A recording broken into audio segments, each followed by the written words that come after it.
Good evening and welcome to Backstage Pass, edition number 3. I am with Daniel and Austin. My buddy Daniel and Austin with the group The Last Wednesday. Yes. And this is the first time handling dual interviews, so we're doing 6 questions. 3 of them have been picked each, so we're just going to get started. We're going to have fun. Cool. Let's do it. What or where has been the most intimidating stage you've ever performed? Austin. Oh boy. What and where? What or where? I'm gonna have to say the Royal. Yeah, why is that? What's your back? Just the show. Yeah. We opened for American Hitman and Royal Bliss. I remember that. That's when I got hooked on you guys. That was a pretty intense show. We had a lot of fun, but I get stage fright, but it's not really that bad at all. Yeah. But sometimes I'm one of the extremes. Like I get it and it's light, or I get it and it's miserable. Right. And that show was one of them. Oh my god, I was freaking out. I remember you were freaking out. I was freaking out. I was like, I don't even know if I can do it. Like, I was seriously you were like shaking inside. And they're all like, dude, we'll get you a beer. And I'm like, no, I need like 10. Like, so I had like, I think I had like 3 shots of beer. That I had went to up have there been, what, 2 years ago or so? Yeah, something like that about 2 years ago. It was one of the first times we played here. Right. And it was, it turned out to actually be one of our best shows. It was really fun. Yeah, really good. But, yeah, super awesome. I'd say that one, and then probably second, played a show up in Boise at the Failsafe Project. I was pretty nervous just because that one was out of state. I wasn't sure how out of state people were going to handle us, you know what I mean? Right. It's a good band too, by the way. Yeah, That feels so great. Yeah. Mine would probably have to be our EP release, our latest EP release for Can't Go Back to Yesterday, because we were all just so dead set on we have to nail this show. It was like we didn't have like any room for we can't mess this up. We have to nail this show because it was supposed to be, you know, almost, Make or bust. yeah, it was almost like a live reenactment of the album, you know. So it was like we had to get it You had right. a lot of internal pressure. Yeah, so it's like we have to nail this. I have to get all my parts right. I think we still screwed a couple parts up, but I feel like that was one of our smoothest shows. Yeah, we screwed up a couple songs that weren't on the EP though. So Yeah. There's a couple of those that were like songs that we played all the time though. Yeah, We never we messed shouldn't up. have messed up. But we were so nervous about it that we messed it up a little bit, and It just happens, though. But it didn't turn out like bad. It wasn't like No. a crash and burn. It was just like, oh, there was a wave. It was a good show. It was a way good show. We had a good time. Thank you, guys. Number 2. If you could perform or jam with any musician, I love this question. Yes. With any musician that has gone on to the next and higher stage, who would it be? Daniel. Well, I think everybody knows the answer to mine. That'd be John Mayer. Okay. But I don't know. It's funny. I'd want to jam with him. I don't think I'd want to meet him. I'd be like, let's just jam. No, don't talk. No, let's just jam. Let's just jam. Because, you know, they say, like, never meet your heroes because, like, they'll always be way less than what you expect them to be. I don't want that ruined. Like, he's a huge idol of mine. Yeah, and I think it'd be awesome to jam with him. He's super awesome. One word, Slash. Yeah. Slash. Done. I love that guy. That guy is one of the people that got me into guitar playing. Yeah. Straight up. And to this day, I still love his playing. His solo stuff is. Well, your playing Solo stuff is amazing, and you can hear parts. You can hear Slash in you for Yeah. sure. I'm Which a is sloppy awesome. player. Glad we got it. That's exactly how Slash is. Slash is not. None of his solos sound perfect. Yeah. There's sloppiness in They're it, raw. but it makes it. That's what makes it. Yeah, And that's exactly how I hear mine. I listen to it and I'm like, that's sloppy, but it's freaking awesome. Yeah. It's the best in there. Very freaking cool. Yeah. And so it'd be him, but I'm the opposite of Dan. I wouldn't just be like, hey, let's just jam. He's like, I want to rip this guy's well, no, I brain want to know apart. because he's went through addiction and stuff, a lot of serious Right. stuff, and a lot of that stuff he told me, my family's about that. Right. And so I just wanted to be like, hey, what did you do to overcome? Like, Get into it a little bit. yeah, and just kind of see what he dealt with becoming famous, you know, because at the same time, that's a hard thing to do. Kurt Cobain didn't last. You know what I mean? There's a lot of people who want to be there, and then as soon as they get there, they don't want to be there. Right. They don't want to do it. They can't handle it. You know, and I just want to be like, hey, how'd you do it? Yeah. How'd you handle it? Yeah, I wouldn't want to meet Jeff because I've heard he's you know, so, and I like don't want that to be true. You know what I mean? And then be like really disappointed. But I actually, right? I have a chance. I do like a solo project too, and I actually have a chance to open for Peter Bradley Adams in September. Okay. I'm really excited about that because he's somebody I'm gonna kind of pick his brain. I want to figure out how he did some stuff in the studio and stuff. But it's almost as good as playing with John Mayer. So I'm really excited about that show. It's gonna be way cool. Number 3. What is the origination of your band's name? Austin. Yeah, I was this gonna one. say I'll take this one. The meaning and the inspiration behind it. I've heard the story before from you. It was a really cool never been story, asked so I'm that. glad you picked the question. I don't even know if I should say it. Okay, I'm gonna go on record. I'm not a huge fan of our name. I'm gonna say that straight up. He's never been a big fan. Never been a big fan of our name. I wanted to change it at one point, and we talked about it. But it was right at that point. It was right at the point where we got a People fan. started recognizing the name. Like it wasn't just like a a return? Yeah, it's like we Yeah. can't really change And so the it's name like, now. hey, We're kind of past that point. It was seriously like maybe 2 weeks past that point. Like it was like if this was 2 We weeks had ago, already- we'd say yeah. We had already made But a we bunch hit of that point albums and and- stuff as the last Wednesday, and So where did it come He from? was It not seems a pretty fan. arbitrary. Yeah, no.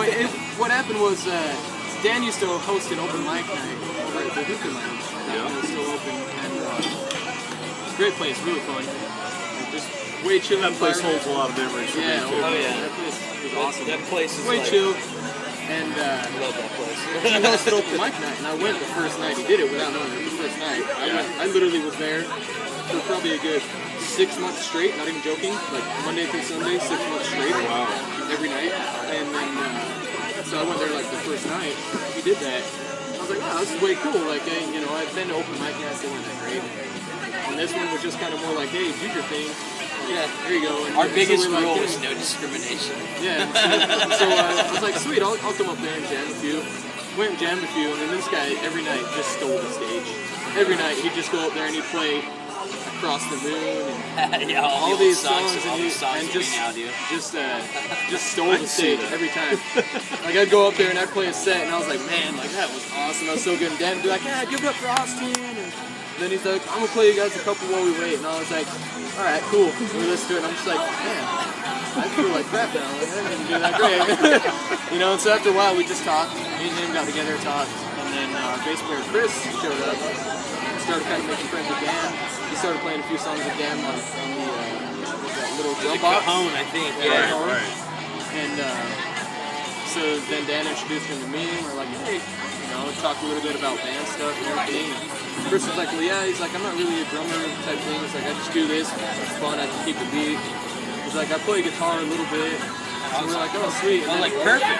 and then You play beats and you know how to play guitar? That sounds like basis. And Alex Acosta, our original guitarist with Sparklight, was really good friend with Dan. Dan actually worked with him. Yeah. So He managed. yeah, he played guitar. So we just all kind of one day like we became friends. I remember we just sat down. let's I sat try you guys all down, and I was like, I want to do something with all my old stuff, all my songs and stuff. And I said, I love jamming with you guys. Why don't we make it a thing? And you guys were like, okay, just kind of like whatever. We'll just do whatever. So we did that, and then we started talking about names. So we're like, well, what do we do? And we had a pen and paper. We were just scribbling out a bunch of random Yeah, crap. the open mic night was called Wednesday Unplugged. Yeah, we did it on Wednesdays. Wednesday Unplugged. And so we were just like, hey, we met, you know, at Wednesday night open mic night. We should throw Wednesday in there. Yeah, let's incorporate. We're like, Wednesdays cool. in there. And then we were joking around, coming up with all these like punk names and hardcore names for us and everything. And then one name we were just like, oh, the last Wednesday. And then And all then of us, we even all were at the like, time, we were all like, just that kind of whoa. actually sounds really cool. Yeah, that sounds really cool. So we stuck with it for a second. turn. And then we went back and we're like, we should change it. And then we didn't come up with anything better. Yeah, no, we couldn't. So then we're like, all right, let's stick with it. And I went and I found us a drummer.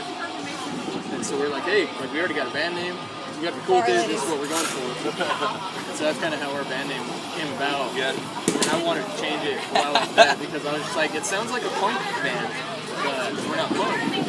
It's kind of cool because it throws people off, but at the same time, I was like, oh, I want to name like Guns N' Roses. I remember Alex had said, Alex had said last Wednesday. And I was like, what if we make it like a thing? Like, what if we make it the last Wednesday? He's like, and so we went with it. Was fitting. The last Wednesday Unplugged was at there. The last Wednesday Unplugged. We did a full acoustic set. The following Sunday or something. And so we were like, hey, we're gonna make this a concert. That's where we started. That's where we held memories. I know, it was awesome. We did it. Yeah, that place was packed, wall to wall. There was standing room only. We just talked about that on the Whatever Lounge that show. Amazing. Yeah. So that's how that Very cool.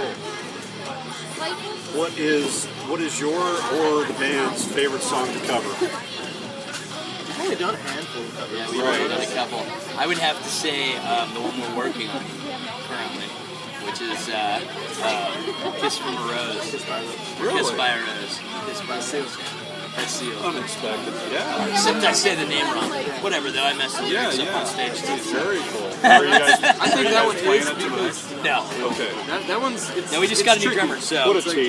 we're kind of. What I know. a tease. Well, I guess that just means you have to see us more often. One cover we have done a couple times and we all really enjoyed was Inner Sandman on Metallica. Yeah. That's just a fun one. Everybody knows it. Everybody rocks it. We were working on. You don't need to be a metal band to cover it too. Sure. We were working on Your Love by the Outfield. We did that one. That one actually was really fun too.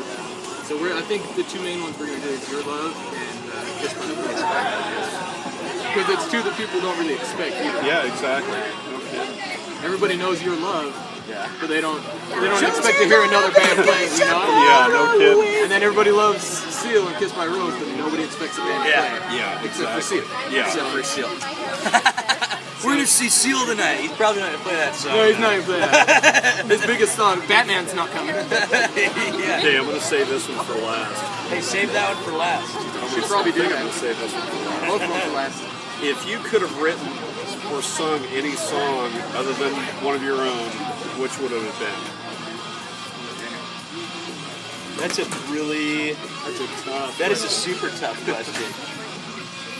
Because if I really enjoy a song, then I wouldn't have ever wanted to do it because I think I would have done it a different way. You know what I mean? So it probably wouldn't have made me like the song the same way as I did. So it would probably have to be a song I don't like.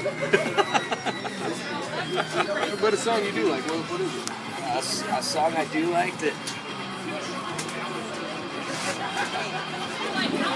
Was it just like a song I like playing, or is it a song? You would have been deeply honored to have been known to have written a song or sung. Say you wrote a song for John Mayer. No, I know. The song that made John Mayer. Or if you wrote, yeah. You know what I mean? No, I feel you. That's a really difficult question. That's a great question. It's an awesome question. Yeah, no, it's definitely a great question. It's a difficult question because I don't even know. I'm an old school guy. I love the 80s music. There you go. So for me, that'd be one of the 80s songs. Okay. I'm gonna give you a top 5.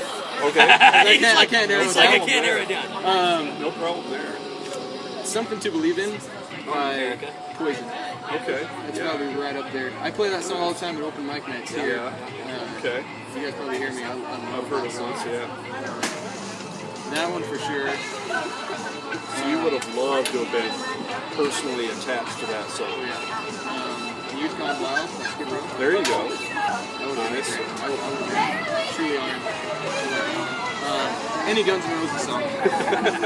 Any of them. Kinda had a feeling Don't like Cry though. Don't Cry is Yeah. awesome. The original. Right. The Don't Cry is awesome. That that song gets good. One song though by a newer band called Adelita's Way. This song I probably would actually put right up towards the top. It's called Brother by Okay. Adelita's Way. Yeah, If you I've have heard heard of of it, go check it out. It's awesome. It's really great. Yeah. Who is our camera person? It's my beautiful girlfriend. Say hello. Hi. Okay. All right. I know. Wait. You Yeah, still got. no, sorry. I'm He's still still got going. one more. He's still got one more. No, Keep going, man. No, I'm just Stall giving- a I'm little just more. giving- I gotta think. I'm just giving you a little background as to why I choose the think song I got Brother. All right. The song Brother, like I told you, drug addiction runs through my family, and especially my brother, who's been on crystal meth for years. And he's been clean now for a couple years, thank God. Cool. He's doing awesome. Oh yeah, he's doing great. He's actually the drummer for my dad's band. Really? Monkey Realm. Nice. I'm a recovering addict too, so I feel right there. That with song, you. that It's song great. is the epitome of my brother, right there. The first verse he says, you know, I got a lot that's on my mind today. My brother watched his life go down the drain. That's so my brother right there, like Wow. boom, instant right there, you know. And that whole song is just about it. And the second verse is about, you know, please my mother, don't cry today. You know, it's not your fault, blah blah blah, all that. And it just super hits home. It's a beautiful song too. So that's probably one I'd probably put in the top two. I would love to hear that song. But like Dan said, glad I didn't, because I probably would have wrote it a different way. Right. Yeah, that's what I'm saying. Probably would really suck. Yeah. See, mine would probably be like Comfortably Numb. Pink Floyd.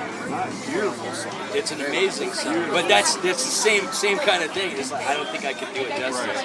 I don't think I could kill it like they did. You know what I mean? And that's probably. I was credit I'm just gonna say I'm anybody gonna give else myself one. could not have written the same songs that you guys are. And that was what I was gonna get at next, was one that I'm super proud to have written, and I will say that, and it's gonna sound cocky as hell, but is Without a Name. I'm extremely proud of that song. Yeah. One I'm extremely proud of that I forced Dan to let into this band was Boulevard. One of my favorites. It's the 80s and one. St. Elmo's Fire. It's the 80s one because I'm all about St. 80s. Elmo's was a trip because I took St. Elmo's acoustically to the band And I just during the changed practice. it. Yeah, I was Here we go. just like, check this out, guys, and I just kind of played it. And then I was like, they're like, all right, play it one more time, and I started playing it again, and they all just kind of created what you hear on the album. I mean, it's basically we took everything from that practice and went, all right, that's what we're doing, and it was pretty crazy. You get songs. You've heard the acoustic version. You get songs like that, and the song Boulevard. Yeah. Right. He showed us one practice. He's like, hey, you know, this is my solo stuff. Yeah, I just wrote this song, and he showed it to us. I had like a studio version of it all done, and it was like all soft. It was country, like it was Really straight up country and super everything. country. And all the other guys were just like, no, like No we're not way, into country, that's no. totally not and us. I went, shut up. I shut everybody up. And they were like, what? And I was like, Dan, start it over. He started the song over, and after the first like half of the verse, I was like, check this out. And I just did it with my mouth. I was like, and I played the whole solo, and I was like, do you hear that? Do you guys hear that? And I was they like, were all I like, hear it, like, they were all like, yeah, I no. hear it. And even Dan was kind of like, I hear it. I was like, I hear it. Like, what are you doing? I hear it because I was like, that sounds like every princess. And I was just like, hey guys, I was like, this is gonna be our song. Sorry, Dan, you have no say. It's not yours anymore. And he's like, well, okay, it's whatever. You gotta convince these guys. And I looked at him, I was like, we're this doing is our this song. And We're they're like, doing okay. it. And so it was funny because you get songs like St. Elmo's, where like you said at practice, it just came together. Yeah, it just kind of But happened. then Boulevard, like Without I a Name was forced that way, everybody. too. I was like, hey, this is how it's going. Yeah. This is what's up. Boom, put it together. The dictatorship. You know, and then we did, all right, and yeah. everybody loved it. After that, they were like, "Whoa, like you're so right. This song is us." Yeah, Like, it's definitely, it's a song we can't like skip at shows. We can't, it's going to be asked very me rare. what I want on the set list. Yeah, it's They're like, gonna be Austin wants Boulevard, It's very rare that we don't play Boulevard during the show. which is good because people love that song. They really do. The only reason we don't play is if we're playing like a heavy show, because that's a common song, you know. If we don't want the audience to be like, We don't want to drain the energy from the audience. Okay, last but not least, play footsie with you. You're fine. Lyric interpretation. Oh yeah. Many have I loved, many times been bitten, many times I've gazed along the open road. Mellow is the man who knows what he's been missing. Many, many men can't see the open road. What's up, Connor? Welcome to the video, bro. Yes. We're Say recording hello. an interview. This is our new drummer, Connor. This is our new drummer, Connor. How are you? Good, man. Say hello to the people. I'll go away now. We're almost done. Welcome aboard. You walk into weird stuff like this. YouTubers, give it up for Connor. Okay, so you're following on Led Zeppelin there. You shouldn't have told me that. Over the hills and I'm not a Led Zeppelin fan. Can I get those lyrics again, though? Yeah, I was gonna say I have to read them again, please. Many have I loved, many times been bitten, many times I've gazed along the open road. Mellow is the man who knows what he's been missing. Many, many men can't see them. Those are deep lyrics. I actually skipped. Those are first and last. If you notice, the open row is continued. It's basic. I mean, it sounds to me like I can tell every ballad you've ever heard. Cinderella wrote a song called "Don't Know What You Got Till It's Gone." It's the same sentiment, right? There's no wrong interpretation. I mean, you're gonna get something out of it completely different than what Dan will. Yeah. I'm going along the same road as Dan, but Same open road. yeah. I'm gonna go with more of the. To me, it sounds more like more written for a musician by a musician. Been in love many times, you know, screwed over plenty of times, Right. you know, or screwed himself over many times. Right. But he still sees opportunity ahead.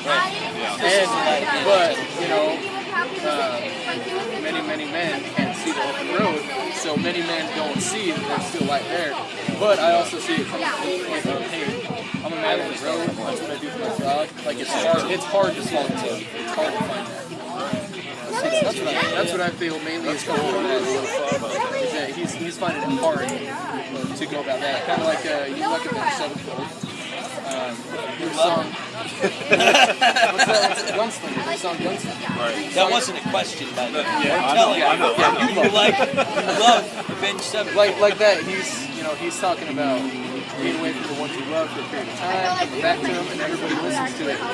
And it's up for interpretation, obviously. But everybody listens to it and they're like, oh, he's writing it about being away from his loved ones, blah, blah, blah. But I have the DVD of like the making of the album, and he talks about all the songs, and he's actually said, he's like, no, I wrote this song about the troops that are that are right for their loved ones. It's like everybody thinks it's about, you know, the band and me and all that or whatever. He's like, which is true, obviously. Sure. He's like, but when I wrote these lyrics, they were for the troops in Afghanistan, Middle East, all that, who are, you know, 2-year tours. You know, come back and they've got a 1.5-year-old. They're not just out on the road singing songs. So I think it's cool. I love interpretation. Well, everybody's got something different. Everybody's got something. Without a Name has been misinterpreted as a service song as well. It's a song about drug addiction. But I mean, it's all perspective. Definitely. You know, you take away from it. What do you at get? the particular time Yeah, of what your life. do you get? You got our opinions. What do you get? We're gonna interview you now. Many Told have you I there was going to loved. be surprises. The first thing that jumped out at me, many have I loved, many times been bitten. I get from that something along the lines of don't let the same dog bite you twice. Right. I see that. But I also see it as many have I loved, many times been bitten. Okay, so you've been bitten. Keep loving. Yeah, exactly. Okay, are you going to get bit by the next one? You can only love. Yeah. See, you got 3 different opinions. Exactly. You can only love once you've been hurt. You know. You can only love once you've been hurt. Hey, what's up, Paul? Say hi to the YouTubers. Say hi to YouTube. What's up? Say hello to the YouTubes. There's Alex. That guy's Alex. He was one of our original guys. So yeah, he was the guy that managed. We didn't like him anymore, so we said, "Hey, get out of the band." It's understandable. And he said, "It's okay. I smell way too pretty for you guys." I do. I mean, were look like, at his "It's beard. true." Show him. Look at that beard.